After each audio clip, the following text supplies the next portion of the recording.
61 اور 71 کی جنگوں سے زیادہ ہم نے اپنے فوج کے جوان جو ہے شہید کروا لیے اس وار آن ٹیرر سو کالڈ جو تھی اس کے نتیجے میں۔ افغانستان سے اسلحہ اور حملہ ٹیررزم کی شکل میں ابھی بھی پاکستان پہ ہو رہا ہے، اس کو کیسے روکیں گے؟ اسلحہ بھی آ رہا ہے ابھی تک۔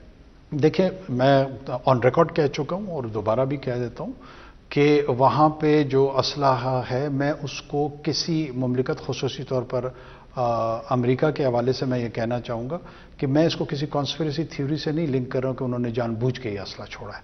انہوں نے 20 سال افغان نیشنل آرمی کی ٹریننگ کی، کوئی اراؤنڈ $2 ٹریلین وہاں پہ خرچ ہوئے، جس میں سے لگ بھگ کوئی 80 سے 125 ارب کی مالیت جو ہے وہ افغان نیشنل آرمی کی ٹریننگ، کیپیسٹی بلڈنگ، اسلحہ، مختلف چیزوں پہ ان کا انویسٹ ہوا۔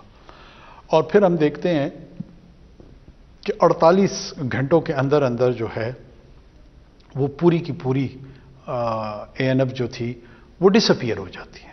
اچھا، وہ ڈس اپیئر، وہ صرف اپنے وردیاں اتار لیتی ہے اور کچھ کہیں پر ان کی تعداد 3 سوا 3 لاکھ تھی کاغذوں میں، اور ایکچوئل کوئی کہتے ہیں 70,000 تھے، کوئی کہتے ہیں 1.25 لاکھ تھے، کوئی ڈیٹا میں بھی کنٹروورسی موجود ہے۔ لیکن ان کو جو اسلحہ اویلیبل تھا وہ کہاں گیا ہمیں کچھ نہیں پتا، لیکن یہ ضرور پتا ہے کہ پھر ایک بلیک مارکیٹ میں سینٹرل ایشیا کے بارڈر سے لے کر مڈل ایسٹ تک، مڈل ایسٹ سے لے کر ترکی تک، جگہ جگہ بلیک مارکیٹ میں یہ اسلحہ بک رہا ہے۔ اور جو نان سٹیٹ ایکٹرز ہیں وہ ہمارے ہاں، ہمارے کیس میں T T P, B L A, یہ گروہ جو ہیں یہ ان کا استعمال بھی کر رہے ہیں۔ اور جو پاکستان میں حملے ہوئے کیا اس میں اس اسلحے کی نشاندہی ہوئی؟ اس اسلحے کی نشاندہی نہیں، اس اسلحے کا استعمال ہو رہا ہے۔ ہمارے جو پنجگور میں حملہ ہوا، ہمارا جو نوشکی میں حملہ ہوا، وہ جس سوفسٹیکیشن کے ساتھ ہوا اس میں ایڈڈ ویپنری کا وجوہات تھیں۔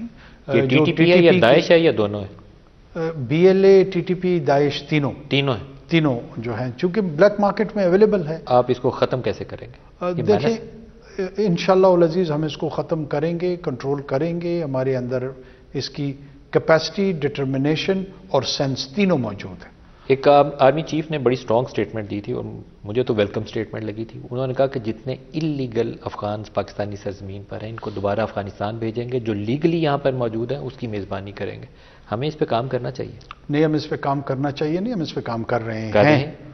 اور اس میں جو ہمارا رجسٹرڈ ریفیوجیز ہیں جو کیمپوں میں ان کی registration U N H C R کے قوانین کے تحت، جو ہمارے انٹرنیشنل کنونشنز ہیں ان کے تحت ہوئی ہیں، ہم بالکل پابند ہیں کہ ہم ان کو یہاں پہ 1.1 ملین پر 1.8 ہے یا 1.7 ہے اس کی تعداد۔ باقی سارے اللیگل کتنے؟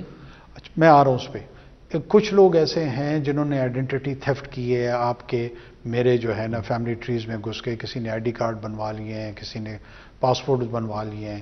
ایک ایکسرسائز چل رہی ہے کہ ان کو بھی سارٹ آؤٹ کیا جائے اور ان کے متعلق بھی پتہ لگایا جائے، اور جتنے بھی ایکسس ہمارے ڈیٹا سسٹم کے تحت جو وہ گھسے ہیں ان کو ہماری آئیڈینٹی پیپرز ڈینائی کیے جائیں۔ اور تیسری وہ تعداد ہے جو بالکل ایلین ہے، ان کے پاس کسی قسم کا جواز نہیں ہے یہاں رہنے کا، نہ ان کے پاس کوئی پاسپورٹ ہے، نہ ان کے پاس کوئی ویزا ہے، نہ انہوں نے کوئی ہمارا ڈاکومنٹ، ایون فورج ڈاکومنٹ بنایا ہے۔ تو وہ فوری طور پہ ان کو ہم انشاءاللہ واپس افغانستان کی طرف بھیجیں گے۔ کتنی تعداد ہے ان کی؟ تعداد میرے پاس اس وقت اس کا ڈیٹا نہیں ہے، لیکن بہت بڑی تعداد۔ اور ریپیٹریشن کب سٹارٹ ہوگی؟